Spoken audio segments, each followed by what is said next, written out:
What's going on, everybody? This is JT, and this is the Mixed by JT podcast. I appreciate everybody who has been following the podcast. I appreciate everybody who has been tuning in. The response has been great. Engagement has been great. So I appreciate everybody who's been liking the podcast.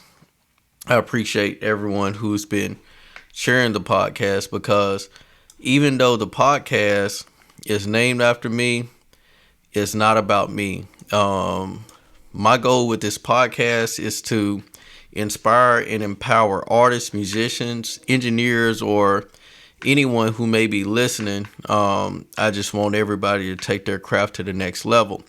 So, just a little housekeeping before we even get into the podcast. I don't have any sponsors on this podcast. It's self-funded. So make sure that you go to the website. Support me any way you can. Follow on all social media platforms. Buy merch. This shirt that I'm wearing says I love mixing, and it's available on my site. Just click the merch button, and I also have this mug. It says it's the engineer, not the gear. So everybody, if you're listening, I'm telling you, merch is pretty cool. And if you're an audio engineer, you definitely want to show that off. So who else do you know who's an audio engineer who has their own merch? I mean, that's cool. So make sure, I'm telling you, that you pick up that merch, support the channel. You can click the support link on a page, and it'll take you to PayPal, where you can donate to the page and support the effort.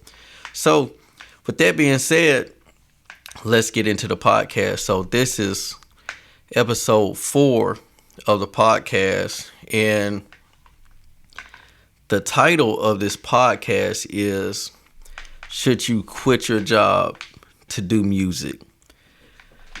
And that's a very interesting topic to me, and that could be very vast because you can apply that not to just doing music, but you can apply that to be an entrepreneur, period. I have a saying that the key word in music business is not music, it's business. You can sing in a shower for free. You could go anywhere and sing for free. Some people sing in their car. Some people put their headphones and just sing whenever. You can sing for free, but if you want to really take your craft to the next level, it's a whole totally different beast. So being a professional artist means that you are getting paid off your work. Any business has what's called cash flow. So if you are an artist and a musician and you're a professional, you have to have a positive cash flow. So when I'm talking about music business, I'm not just talking about monetizing. It's easy to figure out how to put your money on iTunes, Apple Music, Spotify, YouTube, all that stuff. It's easy to figure out how to register your BDS, your media base, sound exchange, all of that, doing your ASCAP, BMI, all that. That's important. But I'm not just talking about monetizing. I'm talking about actually making money. It's a difference. So when you are deciding, should you quit your job to pursue music, I don't use the term quit your job to pursue music full time, because there's no such thing, because music and entrepreneurship is a lifestyle change. It's not a time clock. Only way that you're going to get paid being an entrepreneur is getting paid off being an entrepreneur. So that could mean 20-hour days, and that could mean 2-hour days. Just however your grind is. So if you are saying, should you quit your job to pursue music full time, I would say that you have a job mentality instead of an entrepreneurship mentality, because every entrepreneur knows that this thing is from when I open my eyes to when I close my eyes. And that's the beauty of it. But when you're deciding, should you quit your job to pursue music, you have to determine, are you making that full-time income as you are off your job? And if you are, that's an easy decision. And if you are, there are certain things that I can show you how to be prepared. And if you're properly prepared, it's not a difficult decision at all. So I have a corresponding blog with this podcast. Make sure that you go check that out. That'll be more, I guess, intuitive. It'll have a lot of numbers. It'll have a lot of stats in there. You definitely don't want to miss that. But this podcast is going to talk about the same thing, but probably take a different direction with it. So make sure that you go to that blog post on my site. I'll leave a link below. Make sure you check that out. All right, so the first thing that you really need to decide to do before you quit your job, you have to determine, do you really love music? It's people who want to get into the music for the glamour, for the highs and the highs. A lot of people think that this is a game where you're just going to go to the studio, get an hour studio time, get recorded, mixed, and mastered in 1 hour for $50. Get a beat off YouTube for free, and upload it on DistroKid or whichever aggregate that you choose. And a lot of people think that they're going to become a millionaire overnight. And it doesn't work like that. Music isn't just up here all the time. Music is really like down here. Like, it's some good stuff about music, great stuff about music. I love music because I'm a musician. Like, I'm going to be in this game no matter what. I was doing music before the business, and I'll be doing music after the business because I love it. But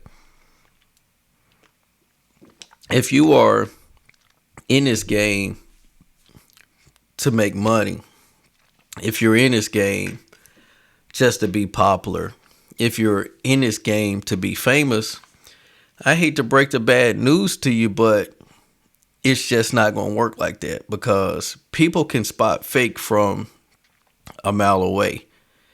So it's a difference between liking music, and it's a difference between loving music.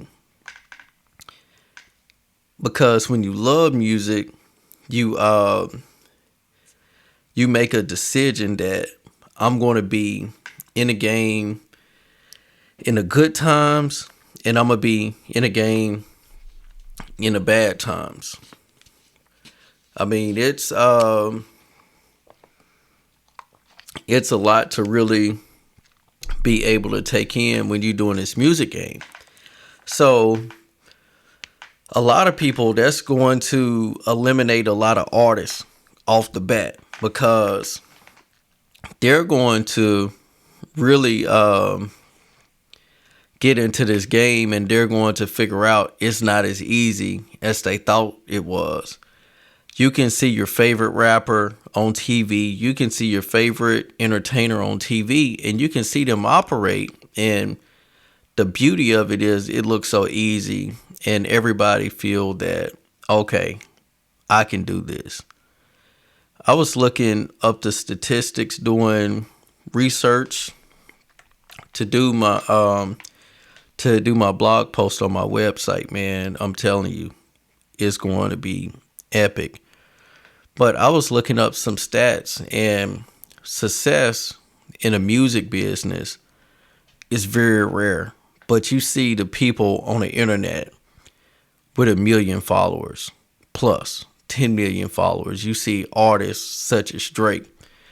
1 out of 60 of all streams right now are Drake. And that is crazy. I saw that article, so I have to post where that stat came from. But 1 out of 60 songs, period, are Drake. There are 60,000 songs that come out on Spotify every day. That's almost one song a second. But 1 out of 60 is Drake alone. So it's looking like everybody can do it, but everybody can't do it. So you have to determine, do you really love music? How passionate are you about music? Are you a gimmick artist? Are you in it for the long term? Or you just trying to get in and make some quick money and be out? Like, when I say a lot of downs about the music game, yeah, you getting into the music game and you're not smart, you can really bump your head in the process. That's why I advise people, get a mentor. The only way that you're going to really take the shortcuts in the music game is having a mentor. Learn from other people's mistakes and be around the right people, because I see people, when they make a mistake, it may be a producer and their beat may get stolen. It may be a songwriter and their song may get stolen. It may be an audio engineer. Somebody may not give them credit for their work. It may be an audio engineer and they give somebody a song and they say that they're going to pay them. They give them a product, but they never get paid. And they look at it as a negative, like the industry sucks. The rebound time isn't fast enough. So 1 or 2 mistakes, or if things keep happening, a lot of people decide to quit. But if you really love this music and not just like this music, you're in it for the long term. It's a difference between dating the game, being engaged to the game, and being married to the game. A lot of people aren't married to the game where they have wholeheartedly took that commitment to really jump all the way in. A lot of people still have a plan B or an exit strategy.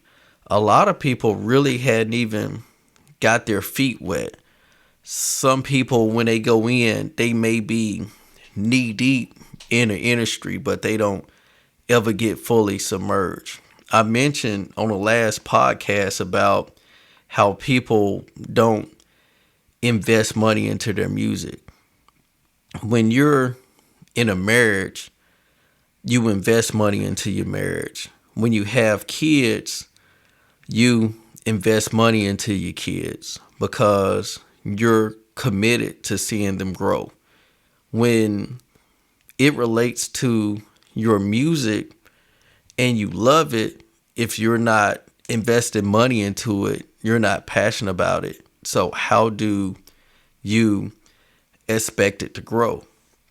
So the first thing that you have to do is you have to decide if you really love this music before you quit your job, because it's not as easy as you think it is. It's going to be some ups and it's going to be some downs.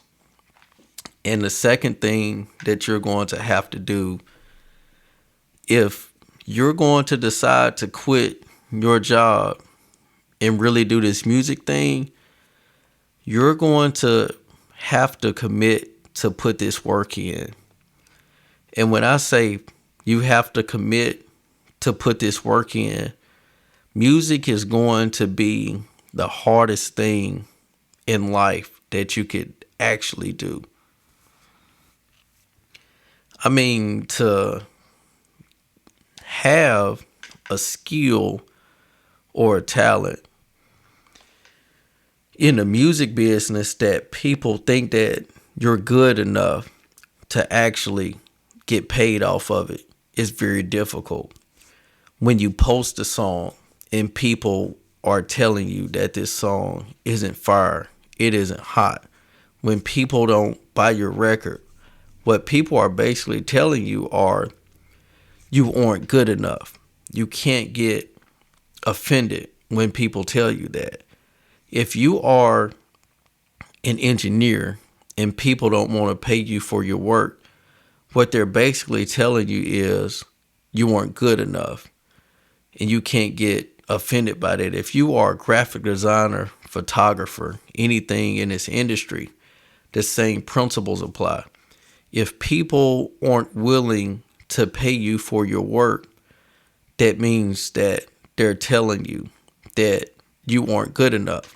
And if you have not gotten to the point where you are good enough, you should be to the point where you are committing to put everything that you got, all your time, effort, energy into becoming good enough.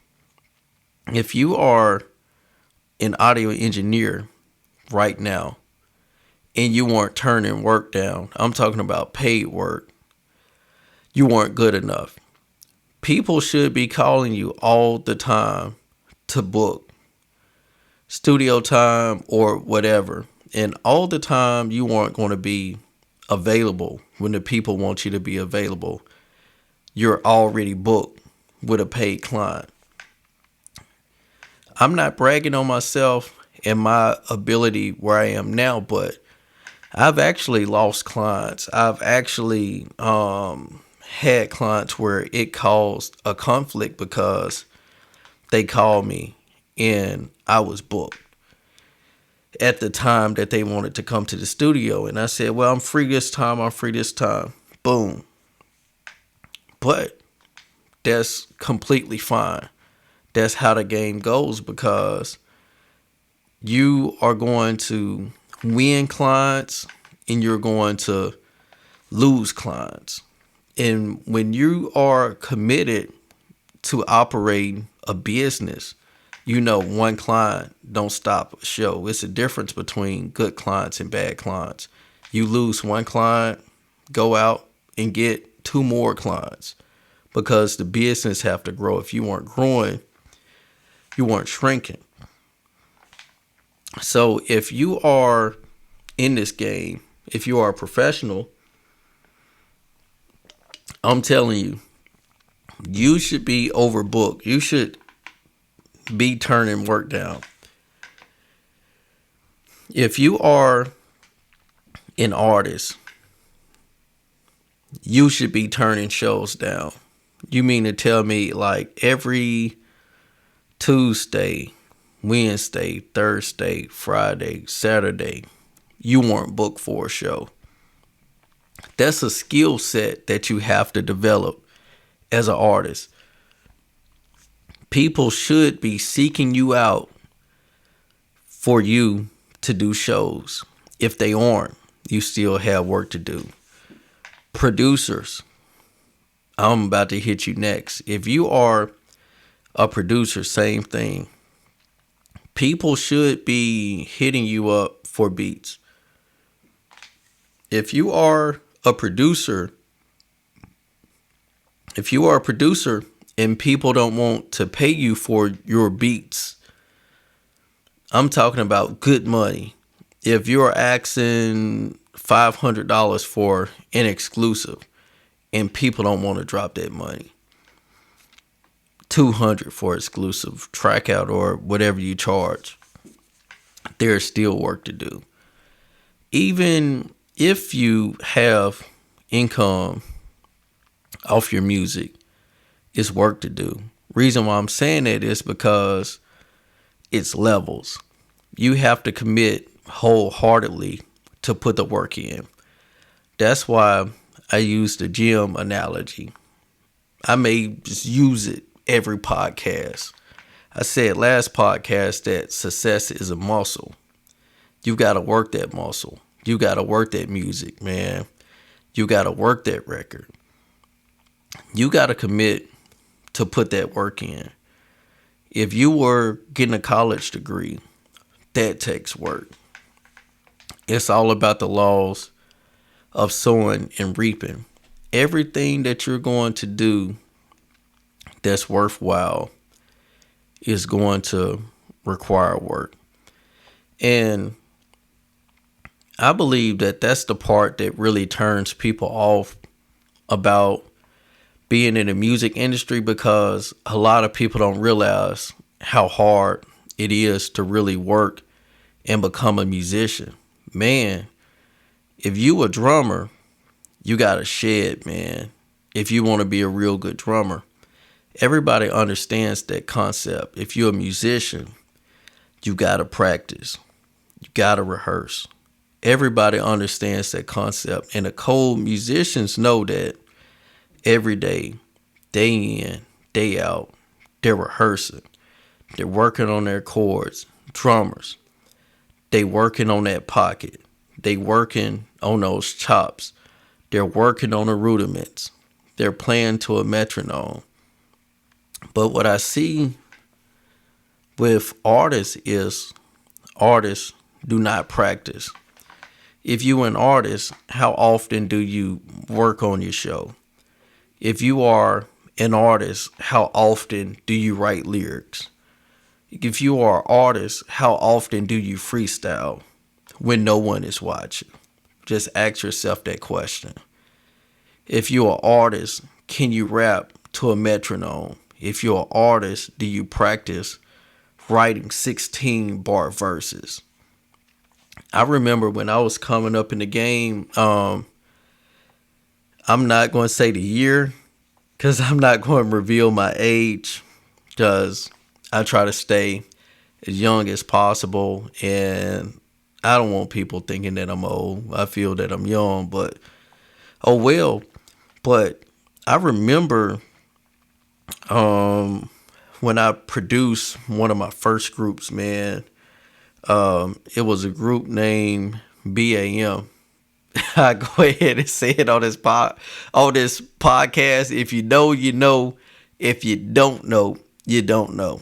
But when we were coming up, we had a general rule of thumb. This is what we would do. We would get together, have a studio session on a weekly basis, like from Friday night to Saturday morning. And we had 4 hours per song.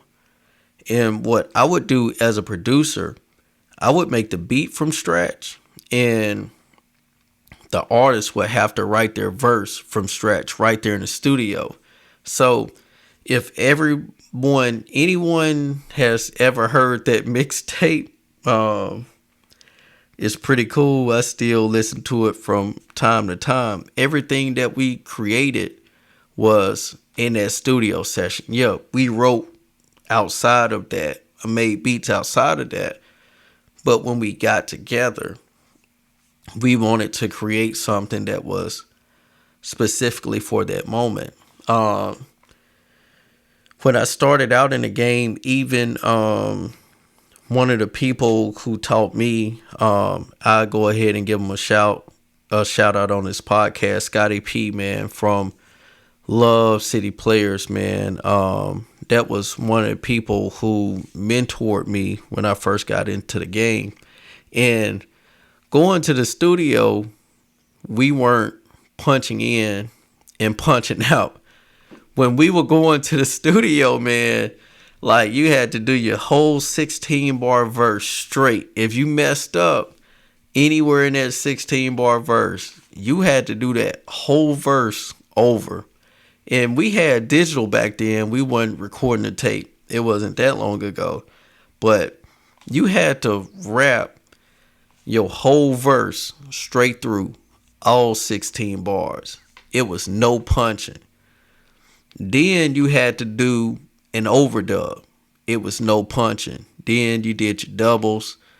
Then you did your ad libs all the way through. If you messed up on one of your ad libs, you were going to have to redo that thing over.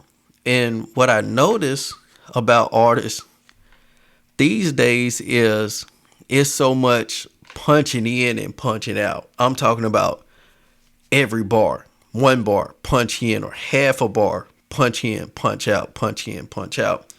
And what I noticed too is a lot of artists don't know how to count bars. A lot of artists don't even know what a bar is. So if you are watching this podcast and you want to know what a bar is just one measure.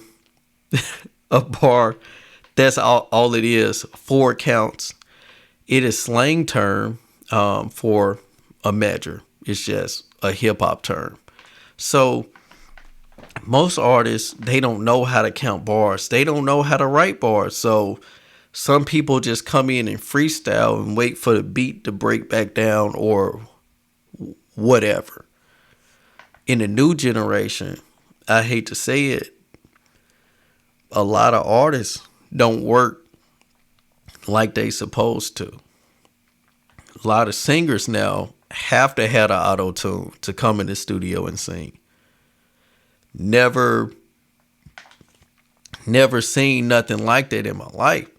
So what's going to happen if you don't put that work in, you're going to be exposed very quickly.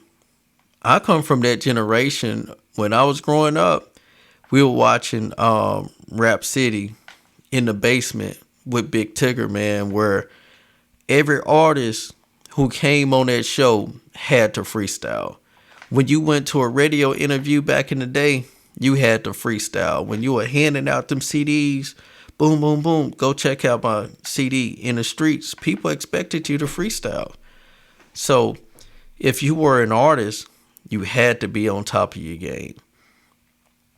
Now, people are being exposed when the auto-tune goes off. A lot of people are lip syncing.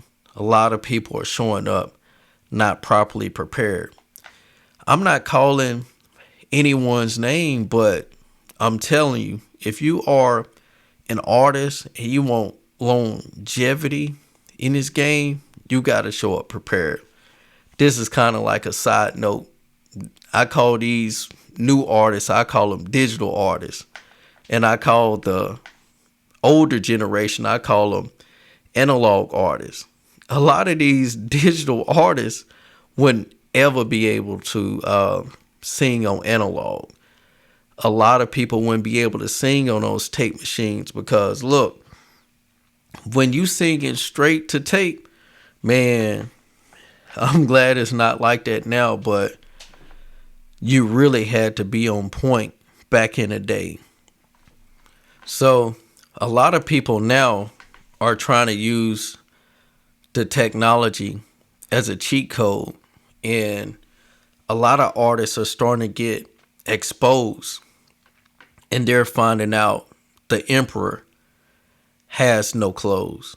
So you got to put the work in because it's going to show. Eventually, it'll catch back up with you. Yeah, it looked like you're winning now in the regular season, but when you go to the playoffs, it's going to show up. When you go to that championship, it's going to show up. So everybody isn't clutch. Your work ethic, your skill is going to let everybody know, are you really a championship player? Are you who you say you are? So one of the other things that you have to do is you have to work on your credibility. If you do not have good credibility, this is not the time to quit your job, to pursue music, or to get into business, period. One of the hardest things it is to do is to build credibility. When I say credibility, people have to trust that you are who you say you are. Everyone has an identity. It's deeper than just creating a brand. You have to have an identity. People have to know you as a thing. So if you don't have that credibility as a solid artist, engineer, producer, or whatever, do not quit your job. You got to work on that credibility. And I can give you a few tips right now. This is probably going to be the most important part of this podcast. So make sure that you write these things down. If you are in this music game, people should not have any type of association with you working your job. I worked a job for about 7 years straight, full time. About 7 years. Nobody even knew that I had a job, period. Few people actually knew, and the people who found out was like, what? Oh, like you actually have a job?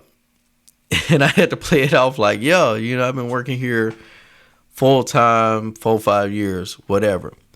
But if you are an artist and you have a job, do not associate yourself with your job on social media. That should be a guarantee, because that's one of the easiest ways to get fired right now in the current political climate that we're in anyway. So that's almost automatic. That's almost a given. So don't associate yourself with your job, period. 2, do not chase a lot of other businesses besides music publicly. You can do extracurricular activities outside of your job. There's nothing wrong with that, but do not associate that with your public persona. If you are a musician and you want people to take you seriously, you cannot be seen selling insurance, not in the beginning of your career. Established athletes who have built a persona and reputation gets an opportunity to endorse products. But when you're coming up in this game, you don't get an opportunity to do that, because you have to endorse your product first. Your product has to get built up to a certain point. So you shouldn't be out there selling insurance. You shouldn't be getting involved with network marketing. You shouldn't be getting involved with Bitcoin and all this other stuff. And nothing wrong with being a day trader, or nothing wrong with being a hustler, whatever hustle you have. But the thing is, when people see you, they are going to associate with you with one thing. And if people are getting a mixed message, the people will never take you seriously as an artist. People will never take you serious as an audio engineer.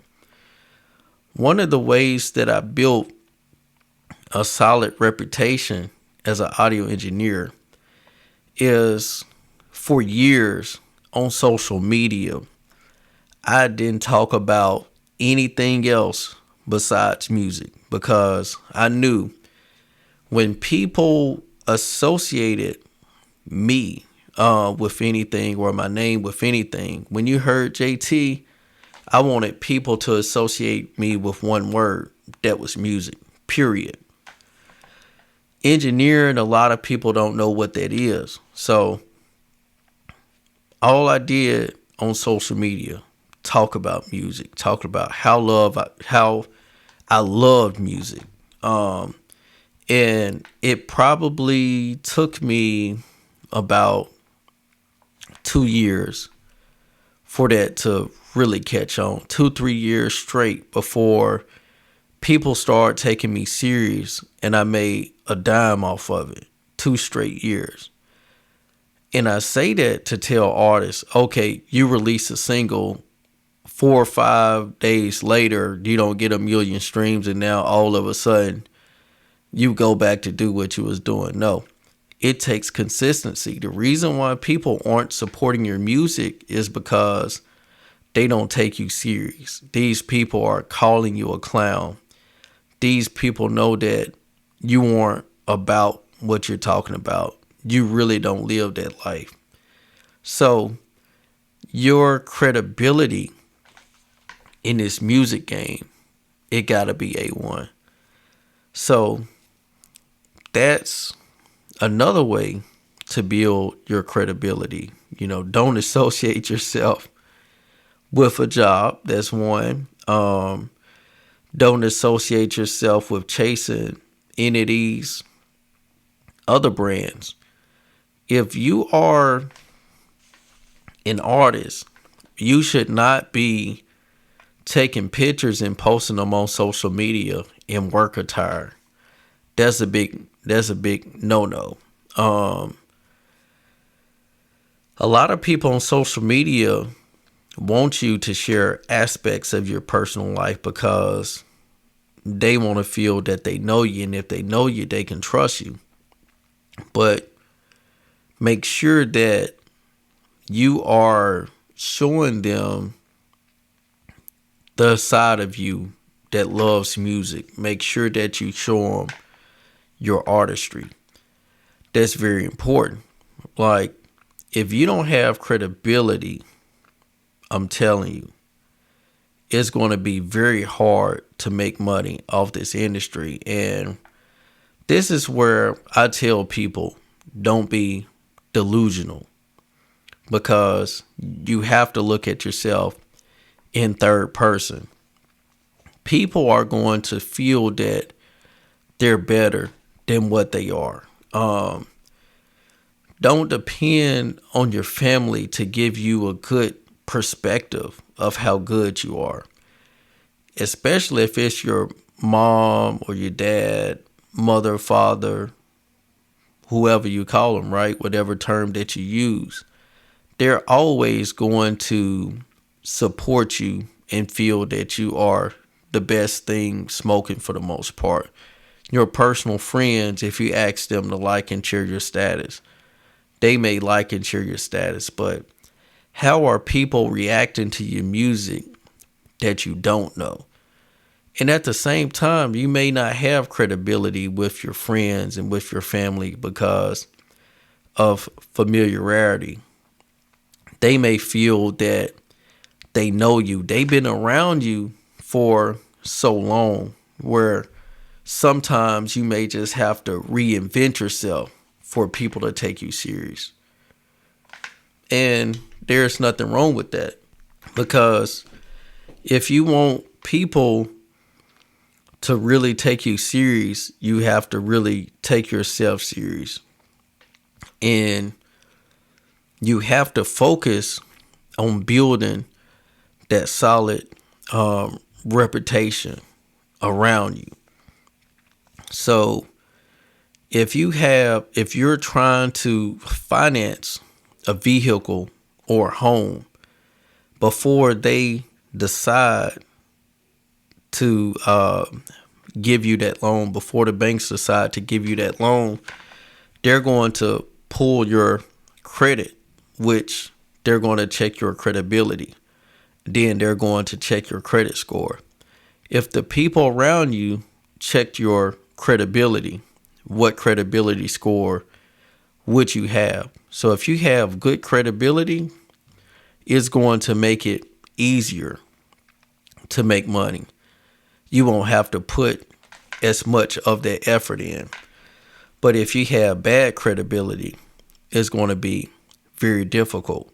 So if you don't have credibility if you don't have an established name, you can get credibility by finding somebody else who does and being associated with that person.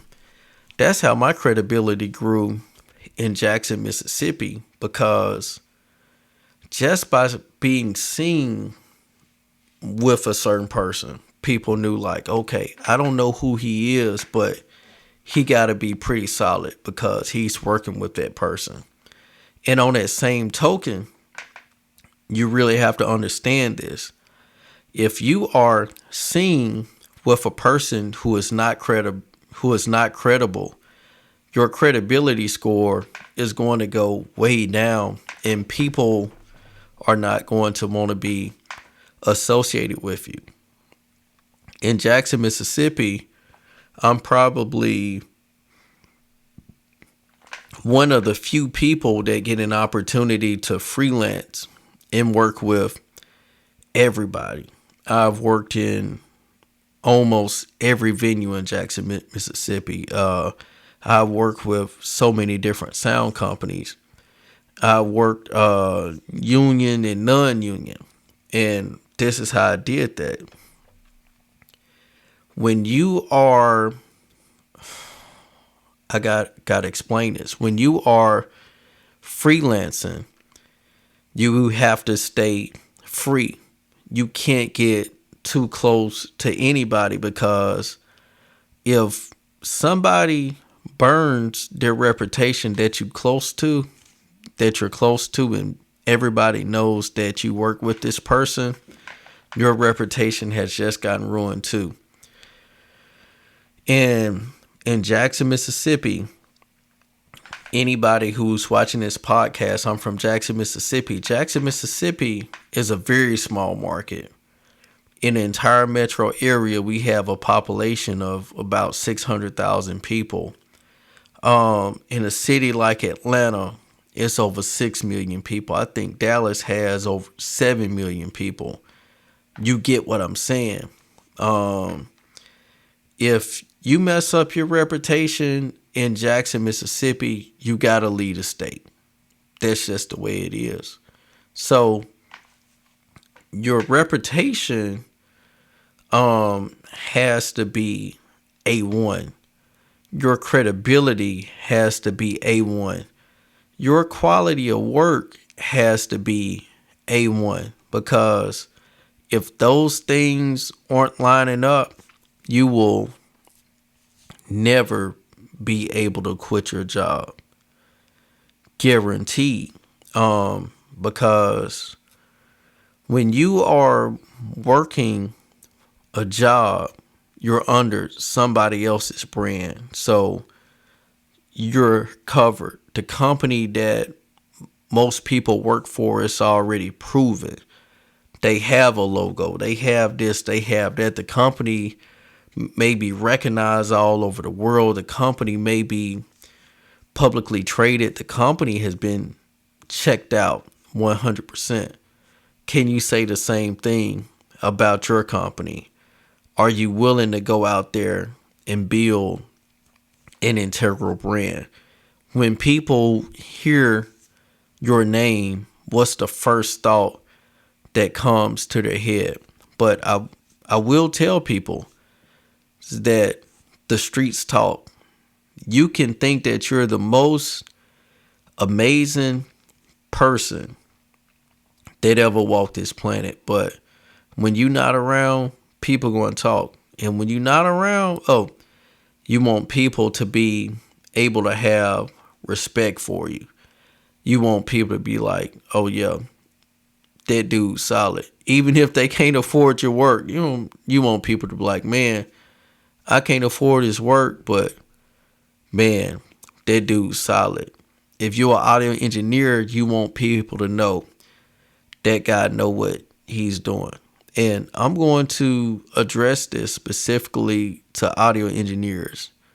Quit being buttholes, man, because when people don't want to be around you, when you have an excuse to why your mix sucks, you have a scientific theory on everything and your mix doesn't sound good, your credibility is ruined.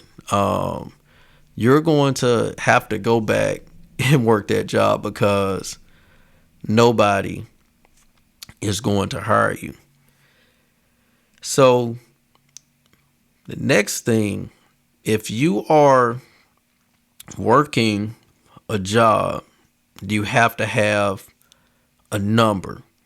You have to have a monetary figure or a goal to work toward. You have to know exactly, what do I need to make within a 30-day time span on a consistent basis that will allow me to quit my job? Ask yourself this question. If I could make the same thing or similar doing music, would I quit my job? I ask artists this question all the time. I say, hey, you're working with me. I'm the engineer, and I'm going to do everything in my power to make sure that you reach your goals. Not just as an engineer, we a team. What can I do to help you become successful off your music? What's your number? And I get mixed responses. For some people, they're to the point where their job has them so captive and brainwashed, and they believe in that system so much that no matter what somebody would offer them, they would never quit their job. Some people wouldn't even quit their job if a record label offered them $1 million deal and they may be making like 30 to 40 grand a year, because some people are just that convinced. So you have to determine, are you a job-minded individual or are you an entrepreneur? Would you quit your job to pursue music even if music wasn't paying you as much as your job was? Because this is another angle that a lot of people don't look at it too. If you are an entrepreneur and you could make, even if you made less money, but it took you way less time to make it, if you could make the same thing as you were at your job working 8 to 10 hours a day in 3 hours, now you have 7 more hours in your day to do something else. That may be time that you could use to work on your health. That may be time where you could work on your mental health. That may be time where you could work on reading and improving yourself. That may be time where you can work on investing more into the product, more time, effort, and energy. Because the number one excuse that I get from artists is they don't have the time. In 2020, the pandemic happened in the United States. Everybody know what I'm talking about. That was when COVID hit the United States. One of my coolest memories that I have on that moment is I took a vacation to Atlanta to go to the Atlanta United game, and I was debating, should I reschedule my vacation and go to the next game, but I had an inclination like, go ahead and go to this game. So when I was traveling to Atlanta, I was paying attention to the press, and that was when the first 2 COVID cases, I think, came through the Atlanta airport. And the crazy thing is, like, the next day or the day after I went to the soccer game, everything got shut down, which was crazy. So during this time, I never shared this story. I got furloughed at work, and I got furloughed and I didn't qualify for the extra stimulus payment that the government was giving out. It was like some stipulation. I forgot what it was, but that's not important. So I looked at it as a positive because I said, okay, now I have the time. On a spiritual level, I was praying for more time. I was hoping for more time to really like get in and kill it. So what I did in 2020, I took advantage of that time and look where I am now. Man, it really was a blessing for me because I got the time, I got an opportunity to spend rest, opportunity to finally spend time with my family. Like, it was crazy. So I got an opportunity to see how it felt to have more time. With that being said, it really changed my life and really helped me improve my music career, because what ended up happening is I just figured out how to make more money outside the job. And then when everything opened back up, boom, I was ready. I wasn't behind. So if you are listening to this podcast, it's 2022.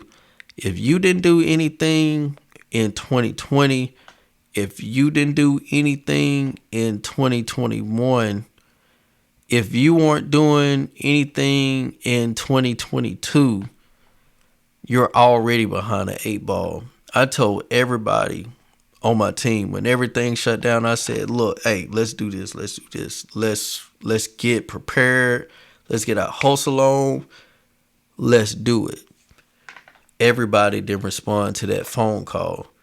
The people who responded to that phone call are in a much better place today. And I'll just put it like that, because it takes time, it takes effort, it takes energy to really come up with a strategy, come up with a plan to leave that job. I mean, you're putting 40 hours a week into a job, and that job could be taking the best out of you despite your best efforts. So you have to decide, I'm going to just be real with you. This is a podcast, and I want all my listeners to be motivated. But you just got to decide, are you going to play around with this thing, or are you going to be for real? Have a monetary figure to work towards. If you make $30,000 a year, can you figure out a way how to make $30,000 off music in a 12-month time span? Can you double your income? Can you make an extra $1,000 a month off your music? Can you make an extra $1,200 a month off your music? I think if I was to put a figure on it, I think that $1,000 a month is the first test. Can you do it? I remember when we were coming up in the game, we had CDs. So if you wanted to make $100, you could sell 10 CDs. You wanted to make $1,000, you could sell 100 CDs. Now with this digital, it's a different time. Will I say it's a little bit harder than what it used to be? I don't know. Maybe still have merch and all those other alternatives. I don't know. But when you're in this game, when you're an entrepreneur, you figure out ways and you figure out strategies to become innovative. And I feel regardless of what's going on, money is still changing hands. I want to let everybody know on this podcast that if you put your mind to it, you can do it. I believe in people who listen to this podcast because studies show that people who listen to podcasts, people who read books, are way above average. Everybody doesn't listen to podcasts. Everybody isn't going to dedicate an hour every week to get better. Everyone isn't going to read a book for 30 minutes a day. Everybody isn't going to go to the gym and exercise to be healthy. So if anybody is listening to this podcast, well, I know people are listening to the podcast, but you know what I'm saying? If you are listening to this podcast and you are asking the question, should you quit your job? If you are asking that question, I would say absolutely, you should quit your job.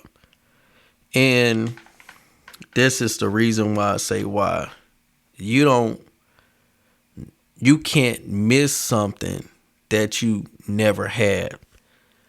A lot of people have never experienced freedom. And for me, I can tell you the event that happened to me when I knew that, okay, it was time for me to finally quit my job. For one, everybody who I worked with, they knew eventually I was going to quit my job anyway, because they said, hey, I see your social media, I see what you posting. You ain't going to be here for long. Everybody may be laughing like, what? People were saying you're going to get fired? Like, no, like, I really wanted to go hard at the job. I mean, I really wanted my performance to be A1. But that's another story. I made sure that when I left, I wanted to go out on top, make sure that the numbers and everything were looking good. So if you quit your job, I'm telling you, go out on top. Don't burn your bridges. Because they say you never know when you have to go back, but I would say you reap what you sow. But this was the moment that I knew for sure that it was time for me to quit my job. I took a vacation last year for the very first time. All of my vacation on my job was used for working shows and events in engineering, traveling to seminars, workshops, or whatever, right? But when I took my my first vacation, I went to Orlando, Florida. I got a chance to go to Disney World for the first time. I realize now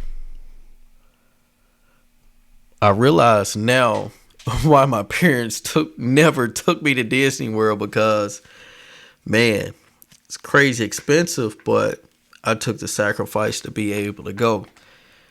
And when the plane landed, when I got to the hotel, when I just sat on a balcony at the hotel and I'm just looking at the sky, I said, this is the first time I feel that I've really experienced freedom.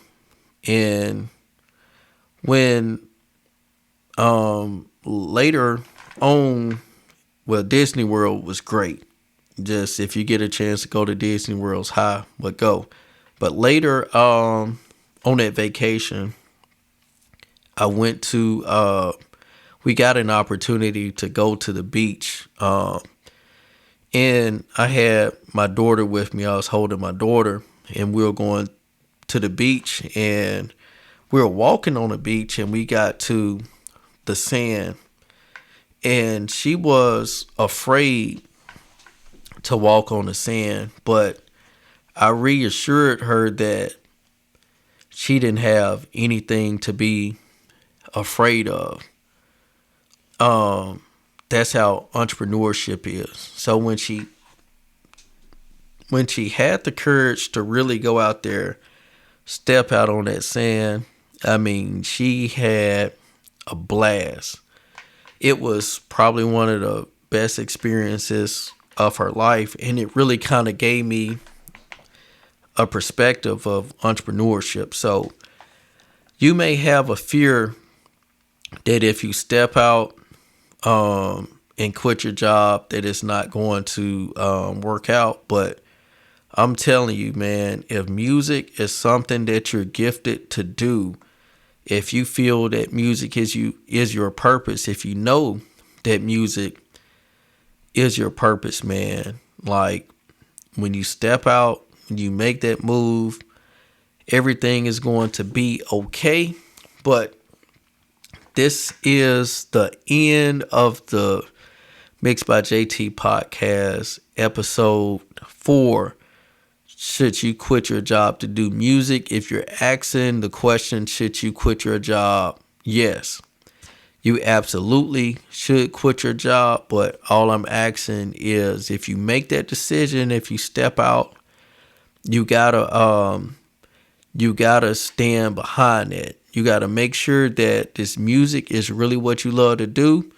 You gotta commit to put that work in. Make sure that your credibility is A1, and make sure that you meet those financial goals. So I appreciate everybody for checking out the podcast. I will see you next week on the next episode. So make sure, if you hadn't already, you like the podcast, share the podcast, subscribe to the podcast. And if you're on the Apple Podcast app, download the podcast. Well, all right. I will see you guys on the next episode. Thanks for listening.